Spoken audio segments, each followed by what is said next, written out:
이 친구는 왜 다리가 원래 없는 거예요? 아니면 다리가 있었는데 퇴화된 거예요? 땅 속에서 만약에 생활을 한다고 하면 다리가 있는 것보다는 없는 게 편할 수가 있겠죠.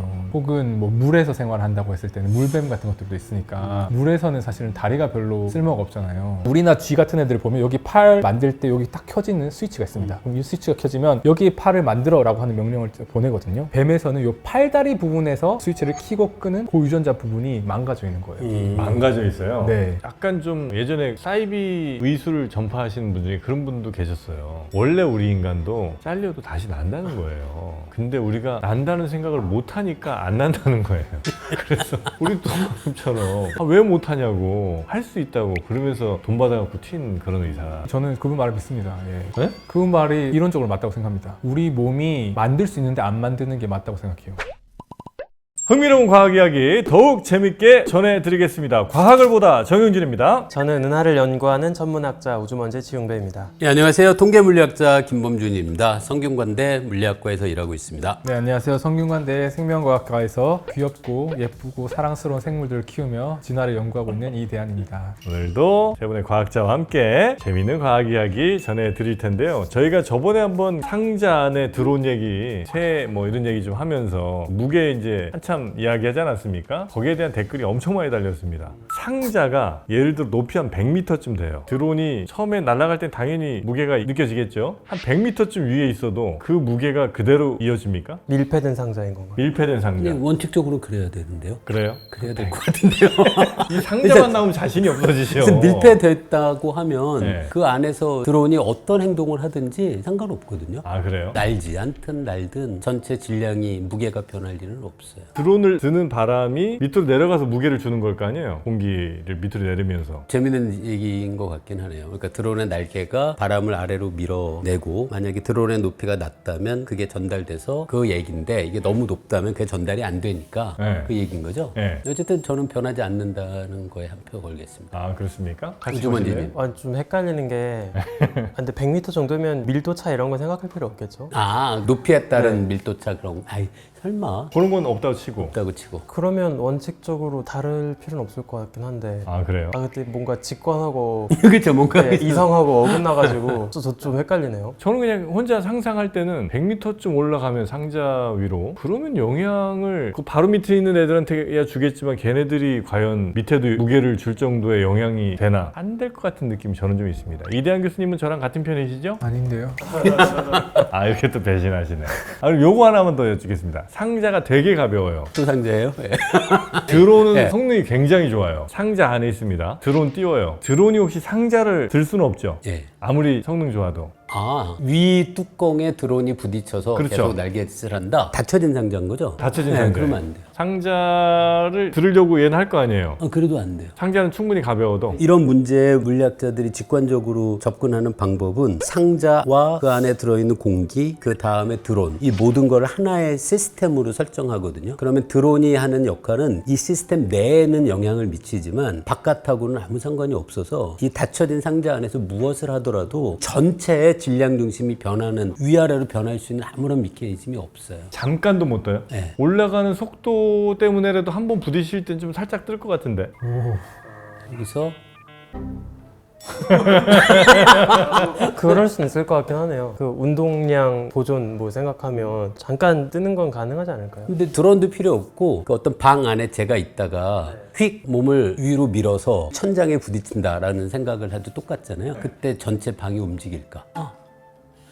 제가 밑을 미는 그건 이게 뭐 우주 공간에 있는 것도 아니니까 저는 밀고 올라갈 수 있죠. 잠깐. 그러면 그러면 네. 되네. 네. 그럼 되는데요, 그렇죠? 네, 근데 뭘 이제 그대로 밀고 올라가는 건 어렵겠지만 네, 잠깐. 퉁 건드렸을 때 잠깐 살짝 올라갔다가 다시 그 속도로 떨어지는 건 될 것 같은데요. 그렇죠. 왜냐하면 지금 우주 공간의 방 안에 저 혼자만 있다면 제가 아무리 밑을 밀어서 위로 점프를 한다고 해서 결국엔 전체 질량 중심이 변할 수는 없는데 지금은 상자가 땅 바닥에 가만히 있고 그 안에서 제가 처음에 제 몸의 속도를 위 방향으로 만들어낼 때 다리로 바닥을 밀 때 그때는 분명히 상자는 움직일 수 없으니까 땅에 붙어 있어서 그러면 상자와 제 몸 전체의 운동량이 이쪽 방향을 갖죠. 부딪힌 다음에 그러면은 잠깐 움찔 정도 상자는 움직일 수 있네요. 네, 가능합니다. 만약에 그럼 이게 우주 공간에서 대신 이제 상자 안에는 공기가 있습니다. 상자 안에 드론이 있어요. 가운데 있다고 치고 얘를 작동을 시켜요. 그럼 얘는 이제 움직이겠죠. 네, 그때 상자가 내려가요. 우주 공간에서는. 상자는 내려가요? 네, 그래야지 전체 질량 중심이 원래 위치에 남아 있으니까. 그러니까 제가 우주 공간에선 상자 안에 제가 발을 딛고 발로 바닥을 밀면 저는 올라가고 상자는 내려가죠. 아 그렇죠. 그러니까 예를 들면 우주 공간에 만약에 여기 있다 치면 드론은 바람을 밑으로 내리면서 상자는 조금 내려가고 내려가고 대신 드론은 올라가서 위에 부딪히면서 전체 상자의 위치는 변하지 않는다. 변할 수 없죠. 전체 질량 중심점의 위치가 안 변하는. 아 그렇죠. 지구에서는 움찔하네. 네. 그게 맞는 것 같아요. 아마 또 댓글이 아우, 많아. 어려워. 댓글에 댓글에 아이씨 멍게 이 교수 이런 이런 얘기 할 때마다 자꾸 불안해. 잘못된 얘기 할까봐. 또 한 번 더 말씀해 주셔서 출연하는 과정만 그쵸, 보시나 너무 믿지 마셔라. 조심하시라. 자, 이렇게 가볍게 지난 시간에 궁금한 점들 한번 좀 풀어봤고요. 뱃속에서 알이 어떻게 만들어지냐는 질문이 있습니다. 아니, 뱃속에서 새끼 나는 거에 우리가 너무 익숙한데 그 딱딱한 알을 어떻게 뱃속에서 만드느냐 아마 이런 질문이신 것 같은데 그리고 이게 유리할 게 있나? 이렇게 알로 만들어서 뭐 좋다고 알로 만드나? 뭐 이런 질문을 아마 좀 하시는 것 같은데 근데 이게 우리가 생물학에서 알이라고 했을 때 에그라고 했을 때는요 그러니까 우리가 생각하는 그런 계란 같은 알이 아니라 두 가지 의미가 있어요. 난자라는 뜻이 있습니다. 난자를 참 에그라고 하죠. 네, 이거를 그리고 우리가 일반적으로 알고 있는 수정란도 에그라고 해서 실은 에그를 구분을 unfertilized egg 그러니까 수정이 안 된 난자 네. 정자가 와서 수정된 fertilized egg 두 가지로 구분합니다. 기본적으로 우리가 정자는 그냥 유전물질을 갖다 주는 역할을 하는 거고 난자 자체가 사실 제대로 된 세포고 개체를 만들기 위한 그런 양분을 가지고 있잖아요. 그리고 얘네들이 뭐 예를 들어서 바닷속에서 체수정을 하는 애들 같은 경우는 난자 unfertilized egg를 뿌리면 걔네도 어쨌든 바닷물도 견뎌야 되고 뭐 이것저것도 견뎌야 될 테니까 기본적인 보호막 같은 건 가지고 있습니다. 근데 우리가 생각하는 보통 알은 이제 껍질 있는 계란 같은 알을 말하잖아요. 파충류의 알 그렇죠, 같은 그렇죠. 거, 공룡알 이런 걸 네. 얘기하잖아요. 그 알은 육상 생활에 적응의 결과물이라고 볼 수가 있습니다. 물고기들 그렇게 딱딱한 알 안 낳죠. 그러네요. 개구리 알 생각해 보세요. 아 그렇죠. 그렇죠. 개구리 알도 도롱뇽 알도 네. 몰캉몰캉한 알이잖아요. 원래는 동물들이 다 어디서 왔습니까? 다 물과 바다에서 왔습니다. 근데 육상 생물이 이제 3억 년에서 5억 년 사이에 여러 갈래에서 동시다발적으로 이루어졌어요. 우리 같은 척추 동물들도 그래서 물고기 중에서 뭐 페어랑 이렇게 비슷하게 귀여운 지느러 통통한 발 같은 지느러미 가진 애들이 후손들이 이제 진화를 했고 절지동물에서도 곤충 같은 애들이 나와가지고 육상에 이렇게 여러 갈래에서 동물들이 동시다발적으로 육상 생활에 적응을 했고요. 사실은 그 전에 식물들이 먼저 육상에 올라왔습니다. 순서대로 식물들이 육상을 이렇게 살만한 곳으로 만들고 나니까 동물들이 또 육상 진출을 했는데 세포라고 하는 것은 물이 없으면 살 수가 없잖아요. 생물이라고 하는 거는. 근데 육상 생활에 적응하려면 물이 있어야 되거든요. 그리고 특히 성체 같은 경우에는 뭐 딱딱한 뭐 보호막도 가지고 있을 수도 있고 물이 없으면 가서 먹을 수도 있지만 처음에 수정란 가장 연약한 상태 이 생명을 보호하려면 일단 수분을 보호해야 되는 거죠. 그래서 우리 같은 포유류 그다음에 파충류 조류 같은 친구들 육상 생활하는 사지 동물을 합쳐서 양막류라고 부릅니다. 근데 이 양막이라고 하는 것이 뭐를 감싸는 막이냐면 양수를 감싸는 막입니다. 우리가 이제 양수가 터져서 뭐 급하게 출산하러 간다고 하는데 이 양수라고 하는 말하자면 수정란 에그에게 물속과 같은 그 공간을 제공해 주는 것이죠. 그리고 당연히 얘를 바깥으로 내놓으면 제대로 된 껍데기 없으면 금방 물이 다 증발해 버릴 거잖아요. 그러니까 당연히 딱딱한 껍데기를 가지고 해양 조건과 비슷한 조건을 유지시켜 줘야 되기 때문에 알. 그래서 신기하게 닭도 알을 낳지만 초파리도 알을 낳습니다. 근데 얘네들은 육상 진출을 독립적으로 한 거거든요. 그러니까 이제 육상 생활을 하면서 일종의 나름의 어떤 수렴 진화의 패턴으로 이런 그래도 나름대로 수분을 보존할 수 있는 껍데기가 있는 알. 하긴 알이 훨씬 더 먼저부터 있었고 근데 우리는 어떻게 이제 난생, 보통 알을 낳는 것은 난생이라고 우리는 태생이라고 하는데 난생에서 태생으로 진화한 것이 그 이후의 일인 거죠. 그러니까 그렇겠죠. 점점 더 극단적으로 물이 없는 조건에서도 잘 견딜 수 있게끔 하는 게 사실 식물들도 육상 생활을 진화하면서 우리가 보는 이런 나무들이나 풀 같은 것들이 이제 수분의 문제, 물의 문제를 더욱더 잘 해결한 그래서 마지막에는 그냥 알을 원래는 뱃속에서 만들어서 낳았는데 뱃속에다 양수를 가지고 있고 여기서 키운 다음에 내보내는 것까지 온 게 우리 포유류들인 거죠. 그럼 태생 식물들은 약간 몸속에 바다를 품고 있는 거죠. 태생 동물들은 그렇죠. 그렇다고 볼 수 있습니다. 물 속에 있는 환경과 비슷하게 만들어주는 거기 하네요, 그죠? 네. 근데 이제 그거를 잘 시스템으로 만들어서 하나씩 이렇게 난 게 이제 알인 거고 물을 잘 보관하는 용도라는 게 뭐 이해가 바로 되네요, 그렇게. 그러네요.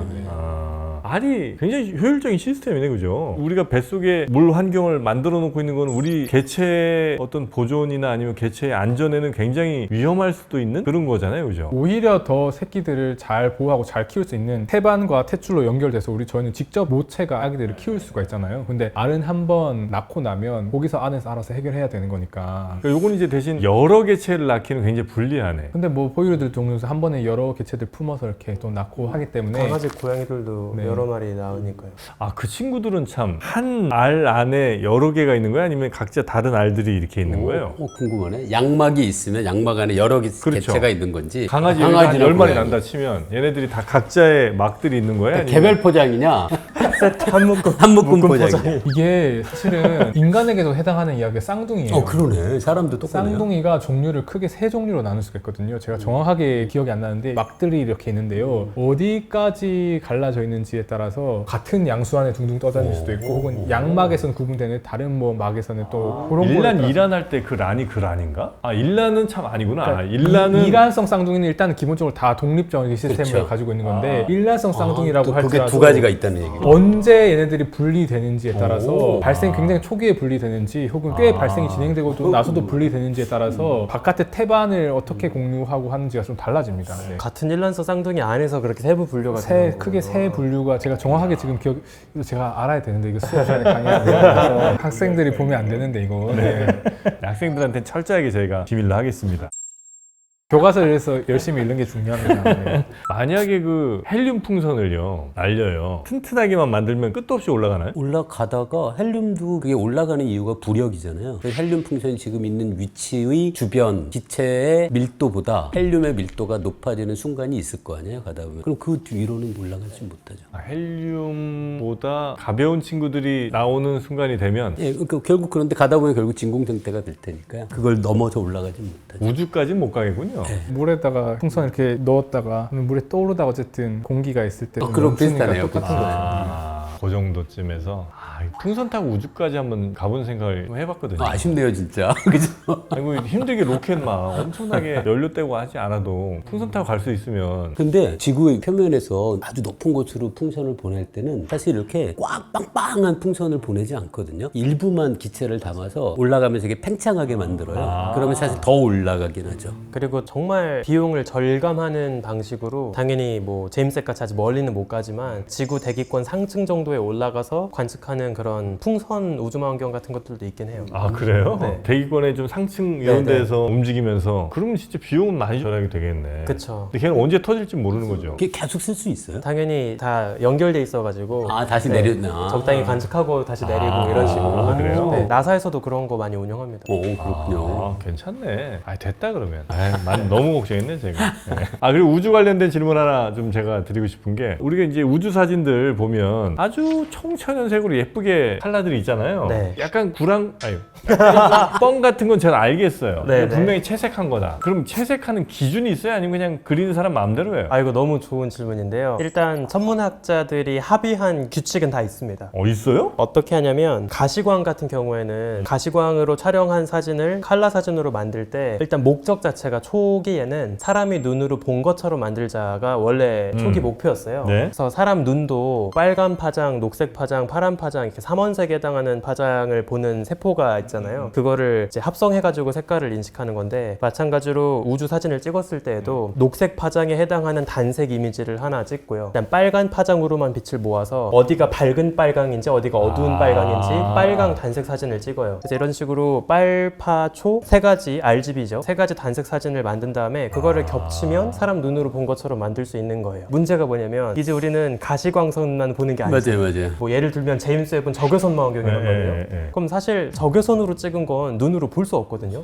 근데 우린 너무 아름다운 칼라 사진을 보고 있단 말이에요. 그럼 그건 어떻게 하냐면 그냥 규칙을 정한 거예요. 같은 적외선 안에서도 파장이 짧은 적외선이 있을 거고 파장이 긴 적외선이 있을 거예요. 그러면은 그나마 파장이 좀 더 긴 적외선은 빨간색으로 색칠하고 그나마 파장이 짧은 적외선은 파란색으로 색칠하고 이렇게 우리가 색깔을 정해 놓은 거죠. 만약에 제가 거기 한 10만 킬로 앞에 거기 있다고 치면 그렇게 크게 보이진 않죠, 그래도. 그쵸. 그러니까 만약에 가시광선으로 찍은 사진하고 비교하면 망원경 사진들은 빛을 오랫동안 노출해서 찍은 거니까 더 밝게 보이는 차이는 있겠지만 색감은 가시광 사진하고 크게 다르진 않을 거예요. 그럴 것 같은데. 네. 근데 혹시 도플러 효과를 약간 이용할 수가 없나요? 도플러 효과라면 그러니까 이렇게 만약에 우리가 빨리 가까이 가거나 뒤로 간다고 하면 우리가 받게 되는 파장의 길이가 달라지지 않나요? 네네네. 그러니까 예를 들면 우리 못 본 사진 찍었을 때 가시광역 영역에 맞추기 위해서 우리가 얼마의 속도로 달려간다. 아, 오, 그렇게 해서 변환을 하면 훨씬 더 제임스 웹에서 관측하는 범위 자체를 가시광역 영역으로 들이기 위해서 일부러 도플러 효과를 상정을 하는 거죠.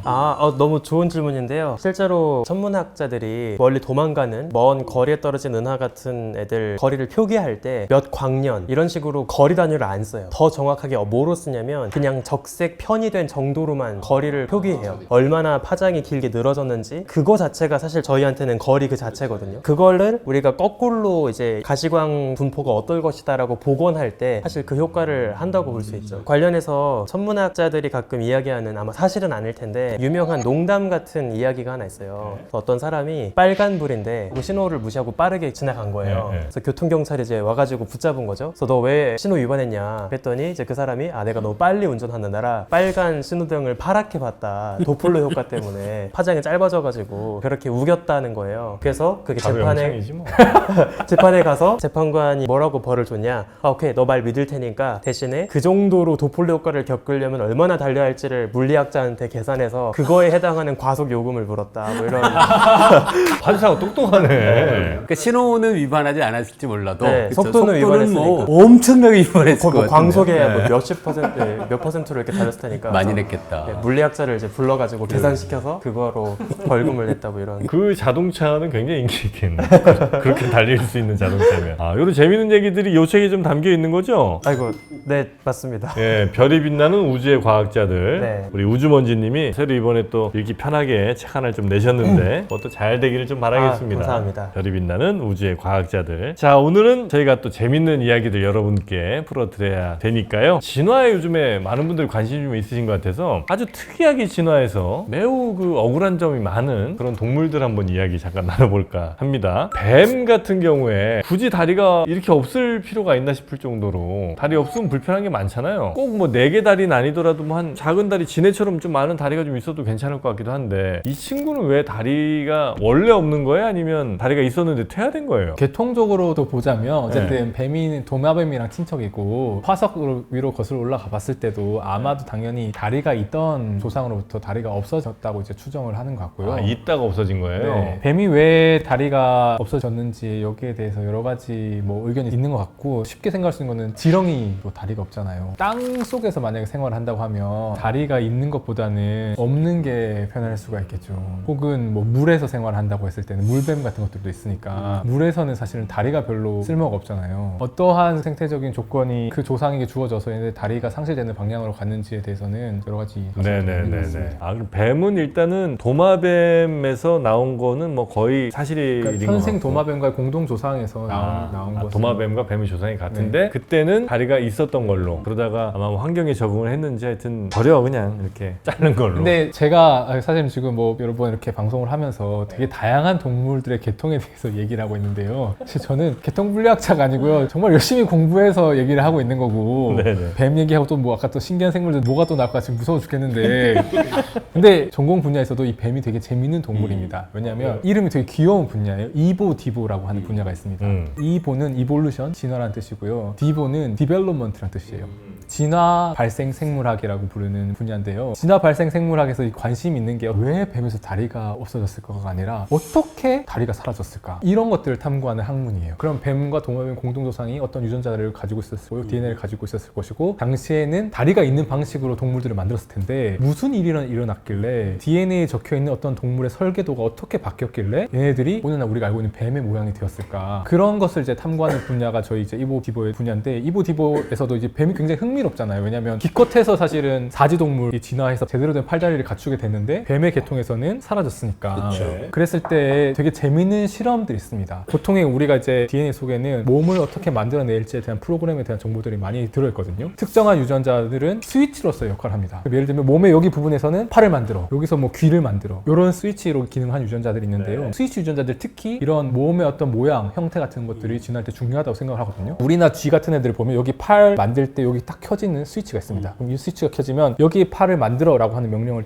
보내거든요. 만약에 그 스위치가 꺼지면 팔을 안 만드는 거죠. 그러면 그 스위치 키면 뱀의 다리 만들 수 있어요? 반대의 실험을 해봤습니다. 원래는 이제 우리 인간이나 아니면 생쥐 같은 애들 보면 여기에서 이제 소니 해지호기라고 하는 유전자가 있는데요. 이 유전자가 이렇게 켜집니다. 그래서 그 유전자를 염색을 하면 파랗게 염색을 하면 딱 여기 팔이 만들어지는 부분이 이렇게 켜지는 게 보이거든요. 근데 그 유전자의 스위치 유전자의 기능을 하는 유전자가 있잖아요. 소니 해지호기라고 하는 유전자가. 근데 이 유전자에도 스위치들이 달려 있습니다. 이 소니 해지호기 유전자라고 하는 게 팔다리만 만드는 게 아니라 사실은 신경계 같은 것들을 만들 때도 굉장히 중요한 역할을 하고 다양한 곳에서 스위치 역할을 하는 겁니다. 그 스위치 유전자에 여러 개의 스위치가 있는데 뱀에서는 이 팔다리 부분에서 스위치를 켜고 끄는 그 유전자 부분이 망가져 있는 거예요. 망가져 있어요. 네. 그래서 뱀은 소니 해지호기 유전자는 정상적으로 있는데요. 다른 스위치 뭐 뇌를 만들고 할 때는 이게 정상적으로 켜지지만 팔다리 부분에만 요게 유전자가 안 나오는 거예요. 자기들이 망가뜨렸겠죠? 돌연변이가 원래는 생기겠죠. 근데 예를 들어서 똑같은 그 스위치가 망가진 돌연변이가 생쥐나 우리 인간에게 생기면 팔다리가 없어진다고 하면 걔네들 생존을 할 수가 없을 거 아니에요. 원래는 그런 애들은 자연 선택으로 제거가 되어야 되는데 그런 돌연변이 항상 생기는데 환경이 바뀌면 갑자기 그 돌연변이가 유리한 돌연변이가 될 수가 있는 거죠. 그래서 실제로 생쥐에게 소니 해지호기라고 하는 그 스위치 유전자에 뱀 스위치를 옮겨서 달면 잔인하게도 생쥐의 팔이 이렇게 없어진 그런 돌연변이가 나옵니다. 진짜요? 생쥐의 그 소니 해치호그 유전자를 뱀에다가 붙이면은 팔다리가 차요. 그거를- 너무 궁금할 것 같은데. 다리가 있는 그걸 해봤는지 안 해봤는지 저도 잘 모르겠는데 해주세요. 네.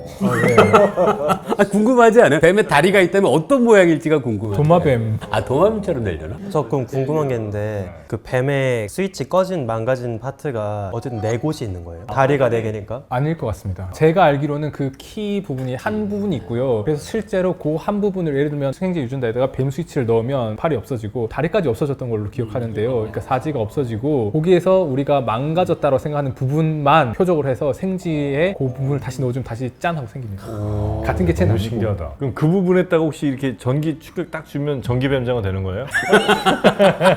아, 전기뱀장어는 뭐예요? 난 너무 신기해. 전기뱀장어는 뭐 1, 2볼트가 아니에요. 네, 전기 몇백 볼트가. 예. 아 진짜요? 뱀이 스스로 뱀이잖아요. 전기뱀장어도. 전기뱀장은 뱀이 아니죠. 아 참 장어인가? 네, 네. 아. 어류에. 그렇군요. 사실은 뱀의 중요한 특징이 팔다리가 없다는 것도 있지만 도마뱀에 비해서 몸이 훨씬 길잖아요. 이보디보라고 하는 분야에서 새로운 형태를 가진 생물들이 어떻게 만들어지냐. 여기서 중요했던 게 유전자의 스위치를 이용해서 원래 팔다리 쪽에서 있던 유전자를 없애면 팔다리가 만들어지지 않는다. 그렇게 구체적으로 어떠한 유전자들이 바뀌면 새로운 형태의 동물이 출생할 수 있는지를 알려주는 게 팔다리 없어지는 게 하나의 사례가 있고요. 또 하나의 사례로 저희가 수업 시간에 얘기하는 게 뱀은 척추가 엄청나게 많이 늘어나 있습니다. 척추뼈가 몇 개예요? 척추뼈가 엄청나게 많아요.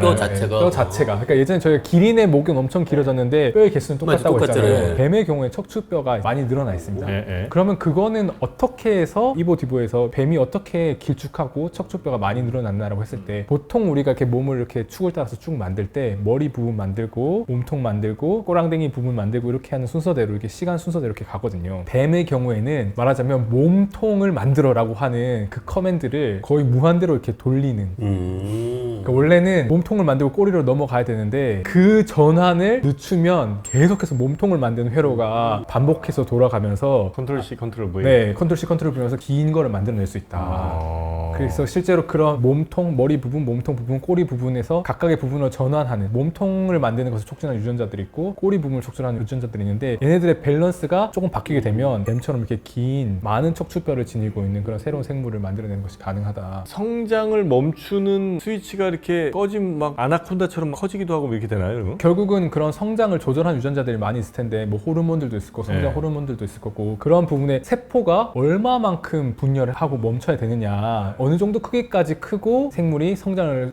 멈춰야 되느냐가 흥미롭게도 이렇게 어느 정도 코딩이 돼 있기 때문에 각 종마다의 뭐 영양이나 환경에 따라 다르지만 기본적인 그 성장의 범위가 정해져 있고요. 이거와 관련해서 되게 흥미로운 게 재생이에요. 우리 인간은 재생을 잘 못하는 종이라서 잘 와닿지 않는데 예를 들면 도롱뇽 같은 거 이렇게 잔인하지만 자르면 팔 만들어지거든요. 그렇죠, 그렇죠. 근데 거의 원래 있던 팔 길이만큼 만들어냅니다. 그러니까 자기가 잘린 부분이 얼마만큼인 줄 알고 이 세포들이 얼마만큼 자라고 그만 자라야 되는지를 아는 거예요. 그런 정보가 어떻게든 신기하게도 DNA 속에 이제 정보가 들어가 있는 겁니다. 그 정보가 종마다 다르기 때문에 어떤 애들은 뭐 아나콘다처럼 커지고 어떤 애들은 작은 거죠. 약간 좀 예전에 사이비 의술을 전파하시는 분 중에 그런 분도 계셨어요. 원래 우리 인간도 잘려도 다시 난다는 거예요. 근데 우리가 난다는 생각을 못 하니까 안 난다는 거예요.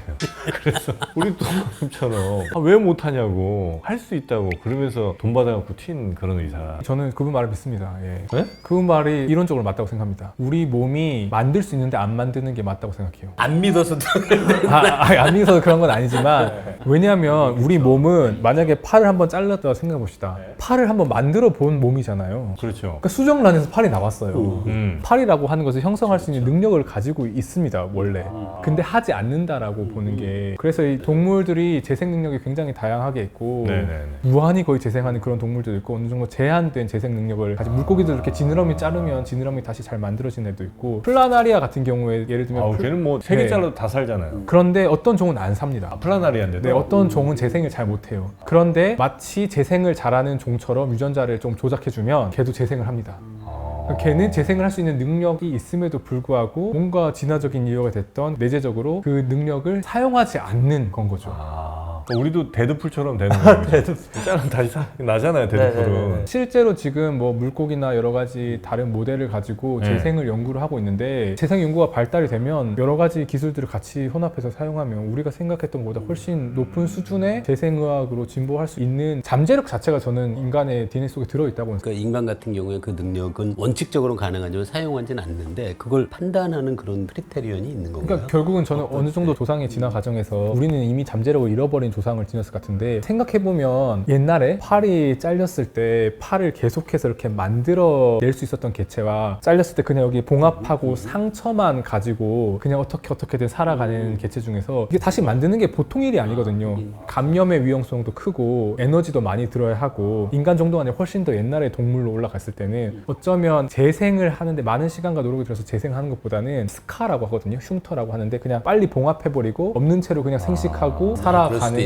더 생존과 번식에 더 유리했을 수도 있다라고 이제 재생을 못하는 것도 어떻게 보면 적응일 수도 있다라고 하는 그런 관점이 있는 것 같습니다. 그러네요, 진짜. 우리가 그냥 생각에는 재생 잘 되면 막 다 너무너무 좋은 좋을 것 것 같은데 같은데. 어쩌면 제한된 자원을 써야 되는 생명체, 개체 입장에서는 선택의 문제일 수도 있겠네요. 이걸 재생에 몰빵을 할 거냐 아니면 없는 채로 빨리 다른 활동들을 하면서 다른 자원을 다른 곳에 쓰는 게 더 유리할 거냐는. 그러니까 손가락 하나가 잘라져서 손가락 없이 사는 불편함과 손가락을 재생하려고 하다가 재생을 한다는 거, 재생을 안 하면 그냥 막아버리고 봉합해버리면 감염이 안 되잖아요. 안 막으면 안 맞고 잘못하다가 여기 연약한데 감염이 돼버리면 그러네요. 폐혈증으로 죽는 건 순식간이거든요. 옛날에 병원도 없던 시절에. 그렇겠죠. 도마뱀 같은 경우에 재생이 되면 그 재생돼서 잘리기 전에 길이로 돌아가기까지의 시간이 원래 성장해서 그 길이가 됐을 때까지 시간이랑 많이 다른가요? 사람도 예를 들면 팔이 잘려서 이게 재생이 될 수 있다라고 치면 지금 팔 길이까지 오기까지 뭐 한 20년 걸렸을 거 아니에요. 그러면은 그렇지. 네, 20년 걸려야 이게 복원될지 재밌는 얘기다. 아니면 재생은 그거보단 좀 빨리 되는 건지가 좀 궁금하네요. 팔이 얼만큼 잘렸는지에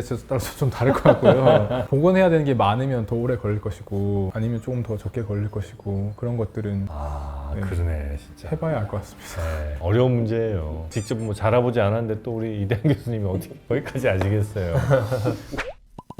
근데 아까 교수님 말씀하시는 거 듣다가 너무 저는 교수님 분야뿐만 아니라 저희가 과학을 보다에서 다루는 모든 과학 분야에게 아마 비슷하게 적용되는 이야기가 아닐까 싶었던 게 아까 이보디보라는 분야 말씀하시면서 생명체가 왜 이렇게 진화했을까가 아니라 어떻게 진화했을까를 연구하는 학문이라고 하시잖아요. 저는 그게 되게 과학을 우리가 좀 오해하는 측면 중에 하나를 되게 잘 대변하는 이야기일 수 있다고 생각을 했어요. 천문학도 우주가 왜 진화할까라고 물어보면 할 말이 없거든요. 근데 우주가 어떻게 진화하는지 때까지 그 과정을 물리학적으로 논리적으로 이해해 나가는 과정일 뿐인 거잖아요. 사실 우리가 과학을 왜라는 질문에 대해서까지 명확한 답을 줄 수 있는 학문이라고 많이 생각하는 것 같은데 네네. 사실 과학의 본질적인 기능은 제가 생각했을 때 그냥 어떻게에 대한 명확한 답을 제시하는 거고 거기에서 이제 우리가 뭐 좀 더 고민을 해서 왜에 대한 질문까지 뭐 답을 간접적으로 얻을 수는 있겠지만 일단 과학 자체가 갖는 역할은 어떻게까지만으로 좀 우리가 생각할 필요가 있지 않을까 그런 생각이 들었어요. 너무 아까 딱 얘기 듣다가 저도 좀 짜릿해가지고 근데 물리학자들은 왜 답하고는 싶어 하거든요. 네. 그런데 결국 계속 왜라는 질문을 이어가다 보면 최종적으로는 왜에 대한 답을 못하는 단계에 도달할 수밖에 없거든요. 그러면 물리학자들이 그때 딱 어떻게로 바꿔서 답을 해요. 그러면서 마치 왜 답한 것처럼. 알겠습니다. 자, 하여튼 특이하게 진화해서 억울한 동물들 좀 오늘 이제 뱀 이야기를 좀 해봤는데 뱀은 그렇게 썩 좋아하는 동물은 아니신 모양이에요, 우리 이대한 교수님. 저는 뭐 모든 동물을 사랑합니다. 다 사랑하시죠? 네. 네. 뱀이 꽤 오래 삽니다. 한 40년씩 살아요. 오. 아니, 지금 뱀 키우는 분을 만났는데 그 뱀 얼마나 사냐니까 얘는 한 40년. 오래 사네요. 40년. 와, 뱀 오래 사는 애들은 되게 오래 살더라고요. 피부가 되게 좋습니다. 만져보셨어요? 네, 목에 두르고 이렇게 하는 건데. 뱀 피부가 되게 좋더라고요. 이상할 것 같은데. 끈적끈적하진 않아요. 아이, 전혀. 그래요? 그렇게 부드러울 수가 없어요. 뱀 차갑죠? 차갑겠죠. 네, 좀 차갑긴 하죠. 근데 굉장히 하여튼 매끈한 그 느낌. 여름에 네. 부인처럼. 잘 때. 뱀들도 그렇게 바뀐 데는 이유가 있는 건 아닙니다. 다만 어떻게 그렇게 바뀌었는지 우리는 그걸 이제 추적할 뿐인 것이죠. 우리도 그 과정 속에 있습니다. 앞으로 우리 100만 년 후에 어떻게 돼 있을지 아무도 모릅니다. 그러나 더 현명하게 조금 더 좋은 방향으로 가기 위해서 우리는 끊임없이 노력할 뿐입니다. 우리 과학을 보다도 처음에 만들어졌을 때 그때의 모습과 지금 좀 달라졌습니다. 우리 간절함이 좀 사라진 거 아닌가 반성해야 됩니다. 뱀의 꼬리가 되어가고 있나요? 용두삼이어서는 안 됩니다, 여러분. 우리 이거 보시는 분들께 큰 즐거움을 안겨드리기 위해서 끊임없이 노력해야 됩니다. 아시겠죠? 네. 네, 다음 시간에도 재밌는 흥미로운 과학 이야기로 저희는 다시 여러분께 돌아오도록 하겠습니다. 여러분은 변하지 마십시오. 저희만 변하겠습니다. 함께해 주신 여러분 고맙습니다.